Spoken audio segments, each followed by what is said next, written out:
choice. Baroness Jenny Tonge joins us, Liberal Democrat peer, as does Mark Reckless, Conservative MP for Rochester and Strood.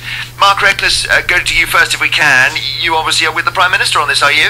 Yes, I certainly agree with the Prime Minister, and I had understood that Nick Clegg agreed with the Prime Minister. He said he'd agreed the negotiating strategy and that we'd made a moderate and reasonable demand. I think the problems come that even that, France and Germany would not accept that, sort of hence the Prime Minister had to veto the treaty, and that was his word. He's done what he said, and I don't think we should be boarding the Titanic to try and steer it away from the iceberg. Well, Nick Clegg was very clear about what he said at the weekend on the Andrew Marr show. He was appalled by what's happened because he thinks we'd be out of the centre of power. That's what he said. I mean, he was very clear on the Andrew Marr show on Sunday. It's just that it was a complete about turn and flip-flop from what he'd said on Friday. Is he right? Following the veto, he said, he'd agreed the negotiating stance. It was moderate and reasonable. Well, I mean, don't worry about what he said on Friday. It's obviously been written over by what he said on Sunday, so don't worry about that. Do you think he might be right? Do you fear he might be right? No, I don't think he is right. I mean, I don't want sort of influence at the table as to how they run the euro. I think the euro was a terrible mistake. I think they should return to national currencies sooner rather than later to get Europe back to growth, and I think we should make our own decisions in this country and make our own laws rather than looking for a moderate amount of influence over how other people make our laws for us. Jenny, there's this big obsession, Jenny Tong, this big obsession with Britain being in the room, and we're not going to be, but we've been in the room so far and it hasn't worked very well, has it? No, because we haven't had the right governments negotiating, have we? If we'd had Liberal Democrats there, we might have got a better result. You would have been in the euro, of course, wouldn't we? We might very well have been, and who knows, with hindsight, you don't know what would have happened to the euro if Britain had been in there as well. Huge economy we've got, fourth biggest in the world or something, isn't it? Germany didn't save Greece, did they? Let's say, first of all, that we should have been there to help our European partners. We cannot survive on our own as a little offshore island, overcrowded as we are, cut off from the main body of Europe. It is a nonsense to think that we can. But America wants us to be connected with Europe because that's good for their trade and their network. Australia and Commonwealth countries, likewise, they like the connection. It's all about networking and doing business where there are good connections. Jenny, and we have those good connections. Weren't those very arguments used about why we could not stay out of the euro? And isn't it fair to say that those people who said we shouldn't go in were right? Well, they're right now, because the euro is in big trouble. It's in big trouble, mostly the whole of the economies of the world, most of the economies of the world except the emerging economies are in big trouble because of the behaviour of the banks. And one point that seems a bit ironic to me is that David Cameron apparently has done this veto and flounced off out of Brussels to protect our banks, who are the main cause of the trouble in the first place. That's a very good point. He's trying to stave off regulation of our banks, which caused horrendous damage to this country's economy.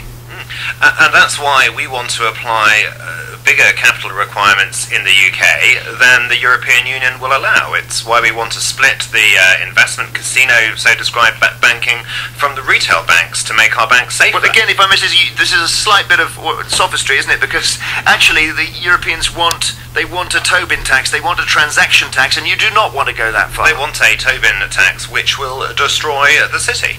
What we would like to do is regulate the city better.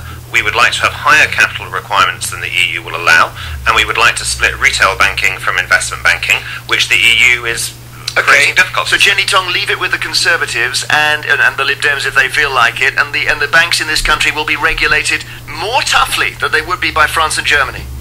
Well, I am not an expert on banks and banking, but I do know and I do feel, my gut feeling is, they were the big cause of the trouble in recent years, and they have got away scot-free so far. The Europeans wanted to do things one way. We felt that they were doing it the wrong way. Why did we have to have this flouncing off last week by David Cameron? Why weren't these things thoroughly thrashed out by all the finance ministers ministers and some sort of agreement come to. I just can't understand. I just feel that he really has done it for effect, to appease people like Mark Reckless and his colleagues in the Tory party. We are in a strange position now, Mark Reckless, because we're in and out at the same time, aren't we? We're paying the subscription to the sports club, but we're not going and using the exercise equipment, and most people who get into that situation know that makes it a total waste of money, doesn't it? Yes, and there was a suggestion that Nick Clegg had put on weight, but certainly when I last saw him, he was looking very fit. And why are we in it? Either we're in or we're out. Why don't we just leave the whole blooming thing if you feel like this? Yeah, I mean, I think we should be an independent country, trading with Europe, but governing ourselves, and we should have a relationship more like Switzerland does with the EU. And I think what's happened here, I think it is leading us logically in that direction. It doesn't make any sense for us to stop the other EU countries forever using institutions they've built up over 55 years, and nor does it make sense for them to try and control us when clearly we want a different future. And if we're able to trade freely with the EU while making our own decisions, I think that would be the best future for all of us. We would allow them to get on with what they want to do while governing ourselves, while trading with the whole world. I cannot accept that there is a different future. Europe is not a huge part of the planet. We need to be able to work together, as we did in Durban. We've just heard on the climate change talks that it was the European Union working together and arguing together that finally got an agreement at those talks. We need more of that, and it's much easier to do that as a big European body. But I would like to go back to this Switzerland thing, never mind about the sports clubs. Go ahead, sure. And actually Mark and I might challenge each other to a wrestle. We're in the same room here, you know, unattended. I'm feeling left out myself now. We'll have an arm wrestle. But this idea that we can be like Switzerland only with atomic bombs, is that it? Someone said it over the weekend, didn't they? It's much more likely we should be like Norway without the oil, and that would be a disaster. We want people to invest in this country. We want people to trade with us. We want our banks to be active and people interested in what they're doing. We can only do that if we've got connections all over Europe. But listening to the two of you, and particularly your last two answers, however well you're getting on there in the studio, I'm just thinking you obviously you're in different parties. This is the end of the coalition, isn't it? I mean, how can you guys operate together when you disagree so fundamentally? Mark, you go first. I mean, I think the way forward is, what Nick Clegg set out in the Liberal Democrat manifesto, that the next time a British government signed up for fundamental change in the EU-UK relationship, then we should ask the British people whether or not they wanted to stay in the EU on those terms. And I think rather than fighting each other or having to have a general election, what we should do is put this issue to the British people and let them decide once and for all. And Jenny, what do you say? Split the coalition? Well, I was never in favour of the coalition agreement in the first place. And can I preface all I'm now going to say is this is my opinion. It is not a party opinion. But my opinion is that the coalition is a disaster. We've been sold a pup. As Liberal Democrats, we've been sold a pup time after time after time by the Tories. We're taking the blame for it. They've stitched you up, you think? I would rather die quickly in the form of breaking up the coalition and having a general election than have a slow, lingering death over the next 3 years. You don't have a seat in Parliament, that's probably why you I say don't that. have a seat in Parliament, but look what happened to all the Scottish MPs. The Lib Dems up there all lost their seats in the Scottish Parliament because of what we've done. It's not exclusive to Westminster.